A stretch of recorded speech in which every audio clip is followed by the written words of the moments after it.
Hi friends, welcome back to my channel cooking with Ishi. आज के আমরা বানাচ্ছি অনিয়ন রিংস বানাবার জন্য প্রথমে আমরা অনিয়ন রিংসগুলোকে ডিম করে কেটে নিলাম। তারপরে একটি পাত্রে নিয়ে নিলাম কিছুটা বেসন, তার সঙ্গে নিলাম কর্নফ্লাওয়ার, হলুদ, লঙ্কা, জিরে, মরিচ, তার সঙ্গে নিলাম স্বাদ মতো লবণ, চিলি ফ্লেক্স, তার সঙ্গে দিয়ে দেবো কিছুটা জোন এবং দিয়ে দেবো তার মধ্যে কসুরি মেথি। দিয়ে দেওয়ার পর ভালো করে একটা থিক পেস্ট বানিয়ে নেব।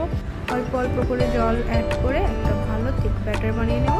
তারপরে একে অনিয়নগুলোকে ভালো করে ব্যাটারেতে মিক্স করব। তারপরে ব্রেড ক্রাম্বসে দিয়ে ভালো করে কোটিং করার পরে গরম তেলে ছেড়ে দেবো।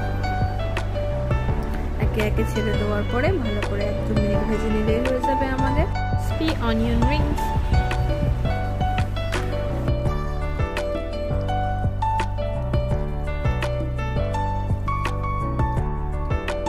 আমার ফ্রাই করা ডান, টাটা, রেডি আমাদের ক্রিসপি অনিয়ন রিংস। আশা করি আপনাদের ভিডিওটা ভালো লেগেছে।